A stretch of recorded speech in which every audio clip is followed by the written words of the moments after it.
우리가 사는 세상에는 예기치 못한 사건, 사고로 인해 생명을 잃은 사람들이 있습니다. 피해자의 잘못이나 과실이 전혀 없는 안타까운 사고와 재난으로 인해 생명을 잃거나 삶의 터전을 모두 잃은 사람들, 그리고 남겨진 사람들의 고통을 보면서 하나님께서는 정말로 살아계시는가? 살아계신다면 이러한 일들을 왜 만들게 하신 걸까?에 대한 슬픔과 원망의 마음이 들 때가 있습니다.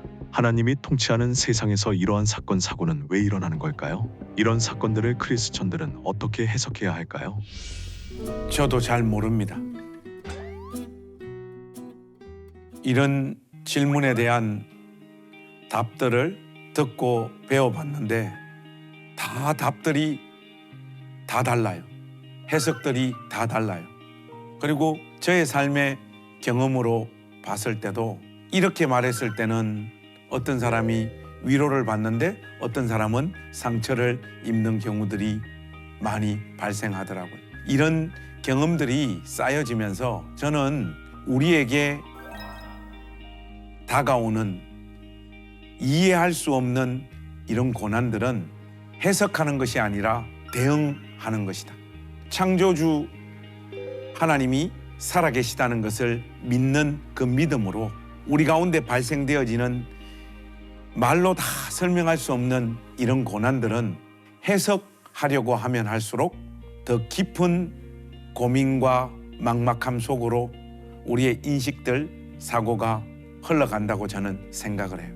그래서 해석하려고 하지 말고 하나님을 신뢰하고 믿는 한 사람의 신자로서 고난이 다가왔을 때 넘어야 될 선을 넘지 않는 마음으로 이 고난을 내가 어떻게 대응하는 것이 내 삶과 인생에서 나에게 가장 복된 삶이 될 수 있을까? 그렇게 생각을 하면서 아파하고 울고 괴로워하고 충분히 내 안에서 이 문제를 털어낼 수 있을 때까지 진지하게 고민하고 아파하는 것이 신자의 자세여야 된다고 생각해요. 너무 이런 일들을 신앙의 이름으로 나를 성숙하게 하기 위함이다. 하나님께서는 내가 알지 못하는 더 나은 복과 은혜를 주시기 위하여 이런 삶을 나에게 허락하셨다.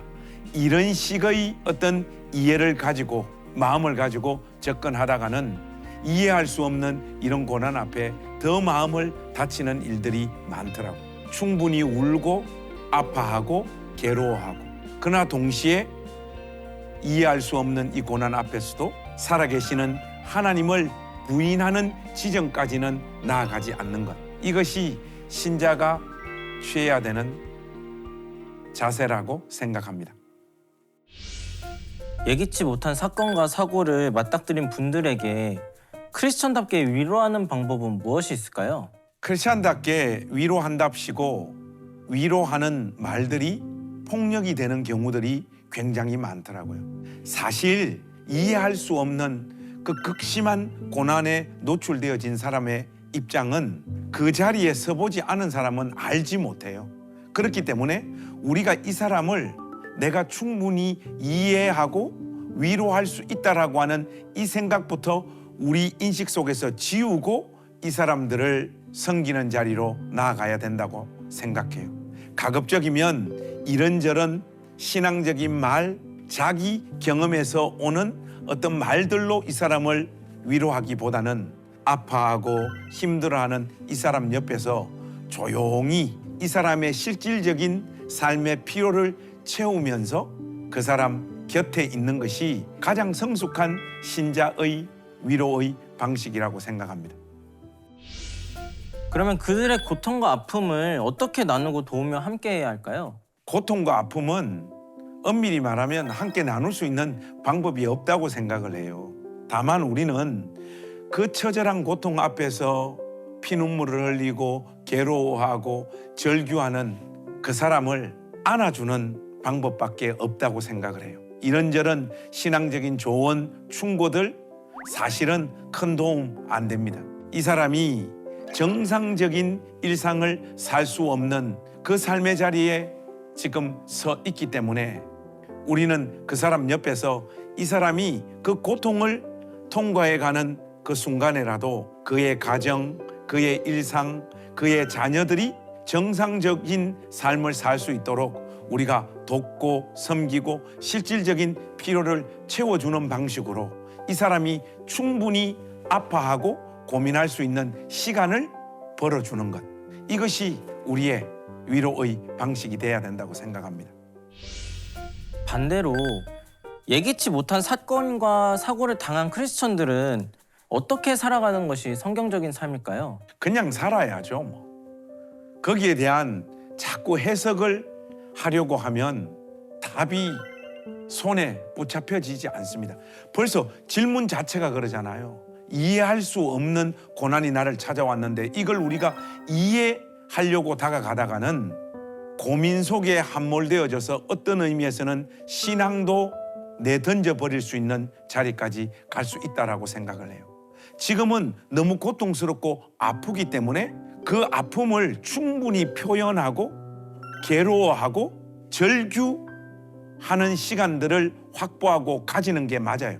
그것을 자기 안에서 충분히 괴로워하고 토해놓고 났을 때 신자의 심령 안에는 그를 일으켜 세울 수 있는 힘과 능력이 하늘로부터 임한다라고 저는 믿고 확신합니다.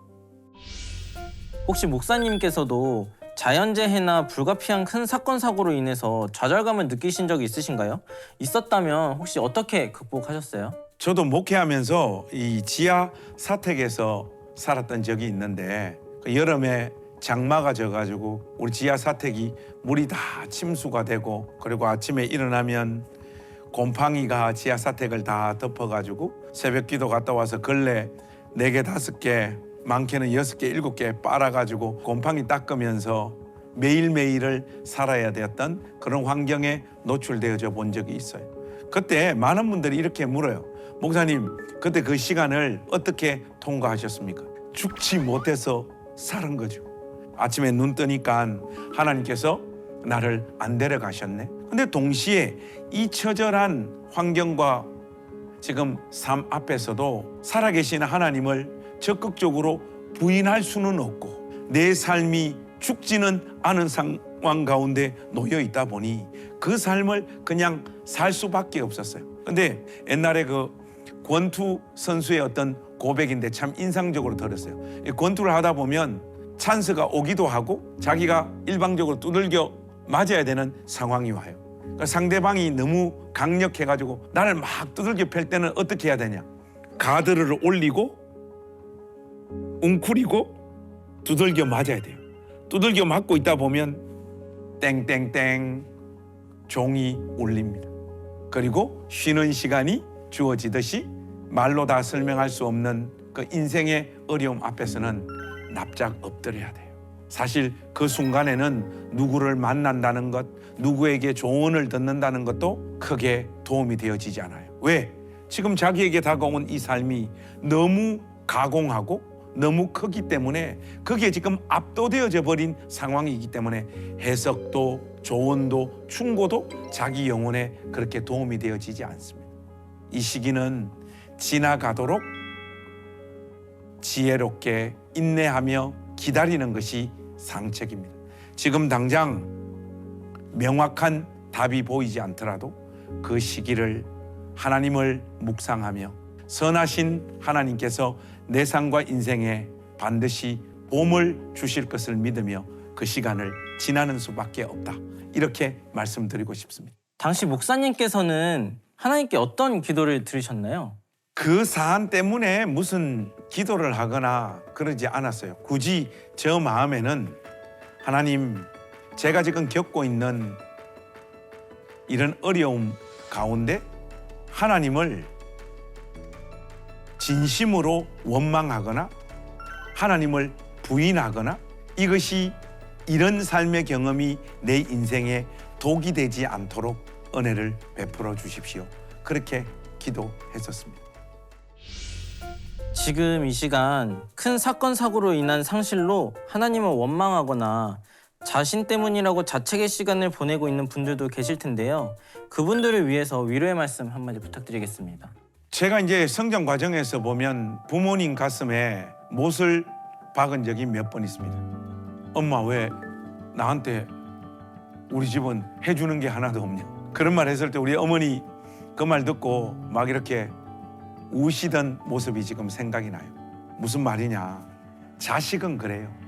우리는 이 땅에서 사는 신자이면서 동시에 미성숙한 죄인들입니다. 우리의 하늘 아버지, 우리의 하나님은 우리 입에서 토해놓는, 우리가 견딜 수 없어서 토해놓는 원망과 불평을 기도로 받으시는 분이라고 저는 믿고 확신해요. 아픈 사람은 비명을 질러야 됩니다. 불평을 해야 됩니다. 원망을 해야 됩니다. 하나님은 그것을 성숙하지 못하다 네가 어떻게 나를 향하여 원망하고 불평하고 나를 향하여 대드느냐, 그렇게 말씀하지 않으시고 그 절규와 원망을 기도로 들으셔서 우리 삶에 가장 적절하고 필요한 은혜를 제공해 주시는 분이라고 믿습니다. 충분히 절규하시고 원망하시고 불평하십시오. 크신 하나님께서 여러분의 마음에 하늘의 위로로 함께 하시리라 확신합니다.